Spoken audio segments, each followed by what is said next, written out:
Imagine a government that proudly passes this huge multi-billion-dollar piece of legislation, right? Dedicated to, I don't know, environmental stewardship and futuristic sustainability. Oh, right. And the press conferences are just beautiful. Yeah, exactly. The rhetoric is super inspiring. But then, you take a walk through the capital city, and they can't even figure out how to fix the leaking municipal water pipes under the street. Yeah, reality hits hard. It really does. And if you're someone who loves learning and, really pays attention to how the world works, you've probably noticed this deeply frustrating pattern. There is this massive, almost comical gap between what our institutions preach on paper Right. and what they actually manage to accomplish in reality. It really is everywhere you look. I mean, it's not just governments. You see corporations blasting out these highly produced manifestos about integrity and a deep commitment to corporate purpose, but internally. Oh, it's a mess internally. Total mess. They are running incentive structures that actively reward behavior, completely undermining both of those ideals. It can often feel like we are trapped floating between two totally incompatible worlds. The world of stated ideals and the gritty, uncompromising world of actual operations. Exactly. Right, and it drives you crazy when you see it. But as our sources for this deep dive argue, that gap isn't just a cultural annoyance or a bit of corporate hypocrisy. It is a severe structural vulnerability. A fatal one, really. Yeah, because when the language of morality and the physical reality of operations drift that far apart, fundamental competence erodes. Yeah. The entire system just loses its ability to function. Which perfectly frames our mission for today's deep dive. Well, We are looking at a blueprint of how societies, institutions, and honestly even small organizations actually function, how they achieve genuine success, and why they completely collapse into dysfunction. specifically, we're focusing deeply on Chapter 4 of our source material, which introduces the concept called the Diamond Framework. And it integrates that with the 4 fears of society. I want to stress right up front for you listening, this isn't just high-level, abstract political theory. No, not at all. It's a highly practical, diagnostic lens.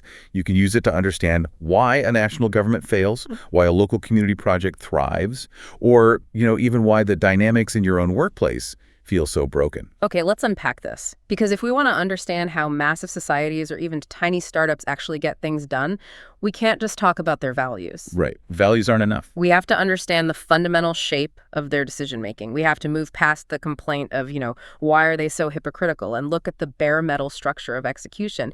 And what I found so fascinating in the sources is how they challenge our default way of thinking about this. Yeah, they really do.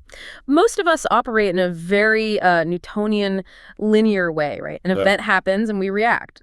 A problem arises, we draft a policy. Yes, the linear mindset. It's deeply, deeply ingrained in us. Exactly. We treat a global pandemic or an economic crash or a supply chain failure like a one-off pop quiz. You sit down, you take the quiz, you pass or fail, and you try to move on. Right, you just survive it. But the source text visualizes governance totally differently. It introduces this diamond concept. It's an 8-sided cycle that treats decision-making like a continuous, rigorous science experiment. You aren't just taking a quiz. You are running a test, gathering data, adjusting the hypothesis, and running it again. It's a continuous loop. And we should probably walk through what that loop actually looks like, because it is the engine of everything we're going to discuss today. Yeah, let's break it down. So the cycle begins with a task. That's clarifying exactly what your core purpose is. But, a task is just a dream if you don't resource it. So it moves immediately into the plan stage. Where you figure out the budget, the timeline. Exactly. Allocating capital and time. From there, you develop the actual skills and human capacity needed to pull it off. That brings you to the crucial crucible implement. This is executing the plan out in the unforgiving, real-world conditions. Where reality pushes back, you've left the whiteboard and hit the pavement. Precisely. And this is where the linear thinker stops, right? They implemented it, so they're done. Yeah. But the cyclical diamond demands that after implementation, you must assess. Which means looking at the real numbers. Yeah, looking at the raw, honest data of what just happened. That feeds into reflect, where you interpret why you got those specific results, whether they were good or bad. Right. Which turns into lessons. That's where you translate that reflection into entirely new capabilities. And finally, that all culminates in character integrating those hard-won lessons into your actual identity before returning to a new, sharper task. So building that institutional character, like that muscle memory and resilience, is the ultimate goal, not just surviving the immediate crisis. But this cycle doesn't just float in the ether, right? It has to happen somewhere. And this is where Chapter 4 introduces what I like to think of as the hardware of society, the 4 spheres. Yes. Yeah. The 8-step cycle runs continuously through 4 distinct domains of human organization. The first sphere is politics. And we should clarify what that means here. Right, because the text is very careful to define this not as partisan squabbling or elections, but as the sphere that defines who we are together. It is the arena of shared values, collective priorities, and legitimacy. Yeah. In the Diamond Cycle, politics is where that initial task and the final character stages live. The sources use post-war Japan as an incredible example of this. After the utter devastation of World War II, Japan didn't just rebuild buildings, they completely redefined their political sphere. Total reset. Yeah, they forged a totally new task around intense administrative discipline, economic pacification, and social responsibility. That political choice essentially became their new national character. So politics gives you the why and the who. Right. But as we know, values don't pave roads. That requires the second sphere, which is economics. This is how we resource action. The money and the manpower. Exactly. It encompasses production, taxation, budgeting, and human capital. Economics handles the plan and develop stages of our cycle. For example, if you look at Finland's world-renowned education system, it didn't happen because politicians gave nice speeches about loving children. Right, everybody gives those speeches. Exactly. Finland made a ruthless, highly disciplined economic choice. They channeled massive resources into continuous, rigorous teacher training at the university level. They didn't just have a political task, they aligned their economic reality to develop the capacity to actually achieve it. Which brings us to the third sphere where things get incredibly tangible. The environment. We're talking about geography, climate, natural resources, physical infrastructure. This is the stage where we implement and assess. Because you can have a flawless political vision and a brilliantly funded economic plan, but if you're trying to build a water system, it still has to physically function during a 5-year drought. Reality is totally undefeated. it always wins. Singapore perfectly illustrates this. Geographically, Singapore is a small island with extreme water scarcity. That physical environmental reality forced them to adopt incredibly long-term anticipatory cycles. They couldn't just drill more wells. No, they couldn't rely on standard water sourcing at all. So they developed new water, which is highly purified, reclaimed wastewater, and they massively diversified their catchment systems. The sheer constraints of their physical environment dictated exactly how they had to implement and assess their survival strategy. Okay, so we have politics, which is our values, economics, our resources, and the environment, our physical reality. What's the final piece of the hardware? The fourth sphere is society, how we live together. This encompasses social trust, cultural norms, community ties, and family structures.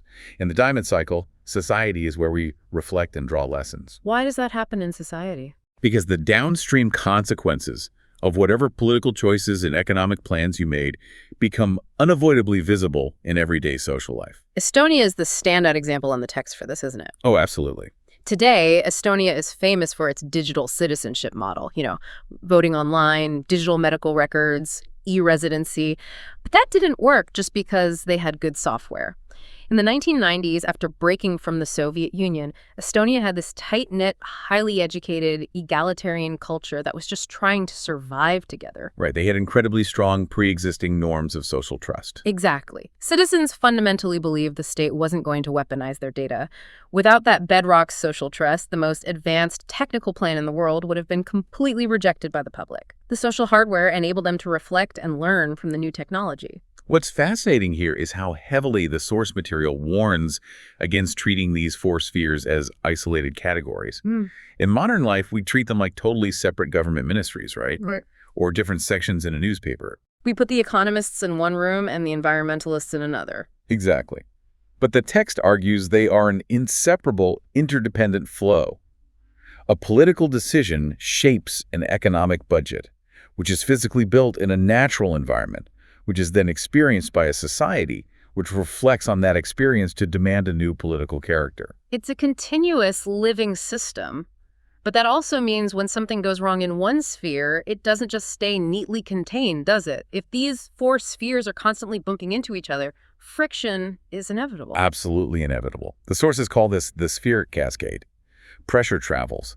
A shock in one domain rips through the others. Think of a massive multi-year drought. That's a crisis in the environment sphere. Right. That physical constraint immediately crashes into the economic sphere by decimating agricultural yields and destroying local incomes. That sudden economic pain inevitably bleeds into the social sphere, driving up poverty, fracturing families, triggering mass migration. And then all of that social unrest cascades right back up to legitimize or completely destabilize the political authority. It's a massive domino effect. But the text goes even deeper than just cause and effect. It introduces this incredible concept of the spheres acting as reflective pairs. That opposite spheres actually hold a mirror up to one another and reveal the truth of what's going on beneath the surface. This is one of the most powerful diagnostic tools in Chapter 4, I think. Let's look at the first pair, politics and the environment. The argument is that political choices become literally physically visible in the built environment. Yes. Give us an example of how that mirror actually works. Well, the text points to post-independent states that were born out of intense liberation movements. Now, think about the skills required to run a successful guerrilla revolution. Secrecy, right. Secrecy, unpredictable rapid movement, and absolute unquestioning loyalty to a charismatic leader. Those are the political values that win the war. Right. But fast forward 30 years, that charismatic leader is now the president. The state is independent, and yet the capital city is plagued by crumbling physical infrastructure, massive potholes, rusting power grids. And it's easy to look at that and cry corruption or incompetence. Exactly. But the sources argue it's actually an incentive mismatch. The administrative culture was built for wartime loyalty, not the boring, highly transparent, predictable discipline required to maintain a municipal water utility. The physical decay in the environment is not a random failure. It is an exact physical reflection of the political character. That is mind-blowing. The environment is just physically manifesting the politics. And the other reflective pair is economics and society, right? How we resource action reveals how we live together. Correct. The structure of your economy inescapably shapes social mobility, education, and family stability. The sources highlight South Korea's massive, rapid industrialization. Oh, that's a great example. But as they built an economic engine focused on heavy industry and technology, it didn't just produce GDP, it physically changed the society. It drove skyrocketing literacy rates, it altered family structures as people moved to cities, and it created a totally new middle class that eventually demanded greater civic participation. The economic plan produced tangible social realities. I have to pause and push back on that, though, because if economics is revealed in society, does a booming economy always mean a healthier society? We see plenty of places today with skyrocketing GDPs, but the social trust is completely fractured. That's a very fair point. People are lonely, they're angry, they're divided. Can economic success actually erode the social sphere if, say, the wealth is just being extracted by a few rather than shared? That is a brilliant distinction, and the text specifically accounts for this.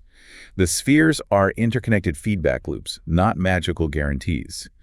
If the economic sphere is distorted, say it is built entirely on resource extraction, by a tiny, unaccountable elite, it doesn't just passively reveal itself in society, it actively weaponizes against it. Ah, I see. And in that scenario, the extractive economic plan shatters social trust. The social sphere degrades rapidly, regardless of what the political leaders claim their values are, because citizens are physically experiencing broken promises and exploitation. So the feedback loop becomes a vicious downward cycle instead of a virtuous one. Which brings us to a massive, critical question for you listening. If these four spheres are just interacting hardware, why do some societies learn from their collisions and fix the feedback loop, while others just grind their gears until they collapse into total dysfunction? And that brings us to what we can think of as the software of civilizational resilience. The source material outlines 4 dimensions. These are dynamic living capacities. They are the mechanisms that keep the spheres communicating and adjusting. Without them, the structures just freeze, become brittle, and break. Here's where it gets really interesting. I want to lean into this hardware and software metaphor because it makes so much sense. If politics, economics, environment, and society are the monitor, the hard drive, and the CPU, then these 4 dimensions are the operating system running in the background. So let's install this OS. What is the first dimension? The first dimension is awareness. This is the fundamental ability to see reality clearly. It means having honest data, transparent institutions, and leaders willing to look at uncomfortable facts. Right. Are you recognizing early signals of stress in your environment or your society? Because without awareness, your system is flying blind. You can't define a real task, and you certainly can't assess your reality. Okay, so awareness gives you the raw data. You realize the bridge has microfractures, or your employees are burning out.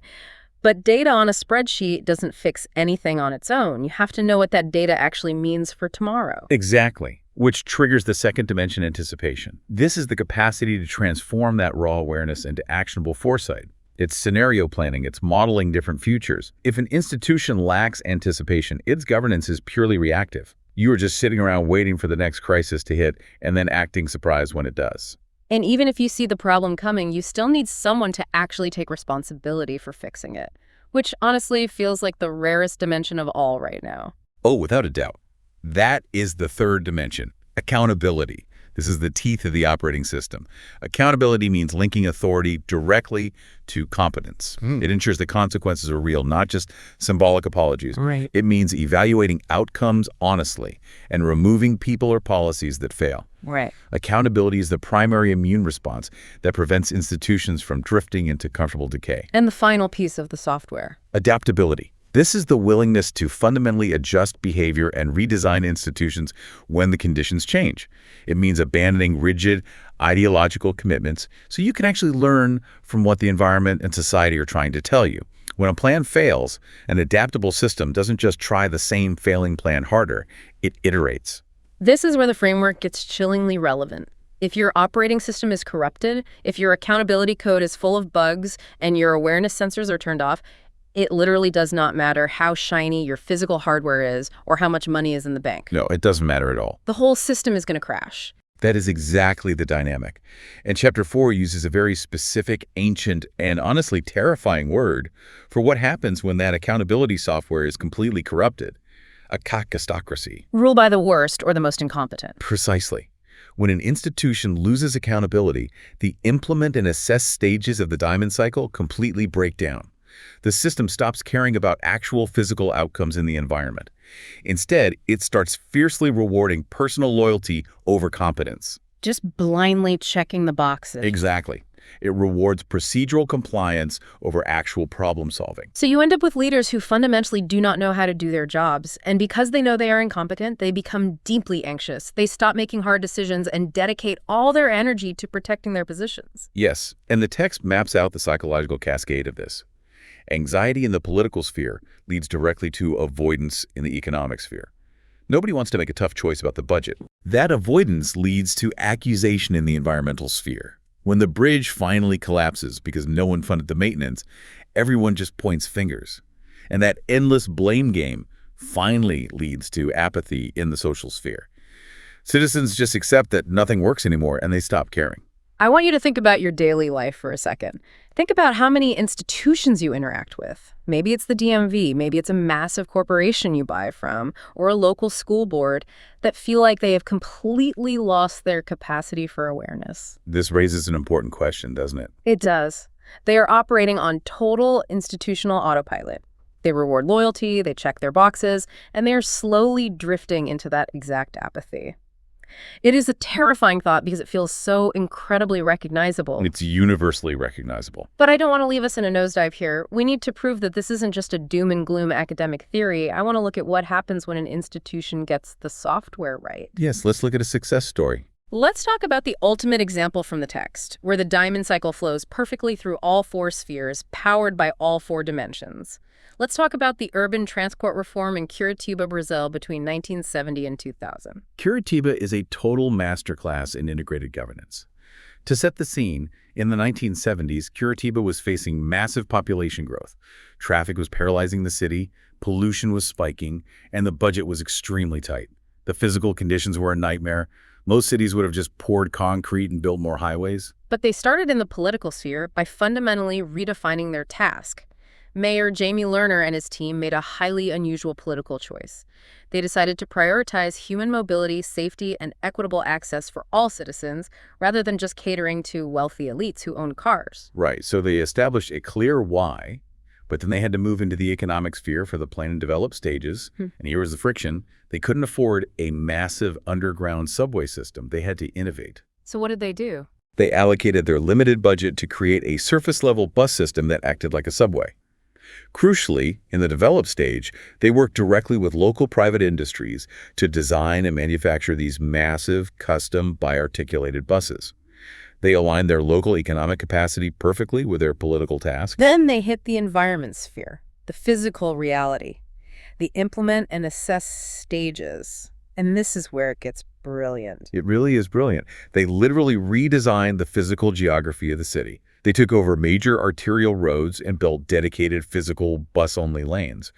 But they also addressed the friction of boarding. Buses are usually slow because people have to climb stairs and pay a driver. Right, takes forever. So Lerner's team built these iconic, raised, clear glass boarding tubes. You pay before you enter the tube, and when the bus arrives, doors open level with the vehicle, allowing rapid subway-style boarding. They physically manipulated the environment to solve an economic constraint.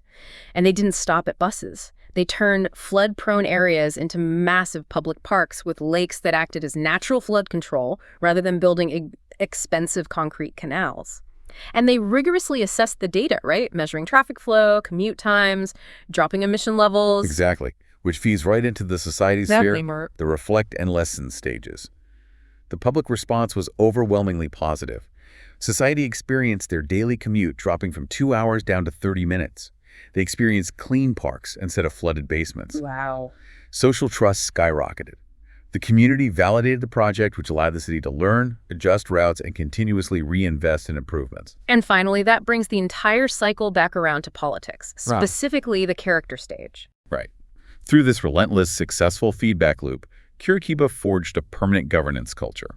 They built an institutional character of intense innovation, adaptability, and public service.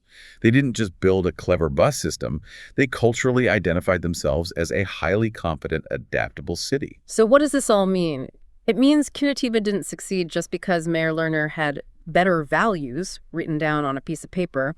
They didn't succeed by having a snappy mission statement. They succeeded by physically linking their ideals to their operations. Exactly. They used a relentless, adaptable process to force their politics into their economics, to reshape their physical environment, and to elevate their society. That is the core synthesis of Chapter 4. Competence and character are not luxuries. They're not happy accidents that just happen to nice people who mean well. They're structural necessities. If you want your values to mean anything at all, you must intentionally design them into reality through rigorous cycles of learning, planning, and reflection across all spheres of life. Which brings us right back to where we started today. That massive, frustrating gap between what is said and what is done. I want to leave you with a final lingering thought. Okay. We just spent this time talking about how the Diamond framework dictates the rise and fall of massive nations like Japan or megacities like Curitiba. But scale this down. Think about the micro-civilization of your own family. Think about your department at work or community board you sit on. That's a great way to look at it. Where is the gap between your state of politics, your values, what you claim is the most important thing, and your environment, your physical, measurable, daily reality? Are you accidentally rewarding loyalty over competence? Have you lost accountability? Which of those 4 software dimensions, awareness, anticipation, accountability, or adaptability, do you need to aggressively upgrade to fix your own operating system? Because if you don't intentionally design that cycle of learning and accountability, the system will eventually design a collapse for you. Exactly. Thank you for joining us on this deep dive. Keep learning, keep questioning the systems around you, and keep looking for the hidden cycles shaping your world. We'll see you next time.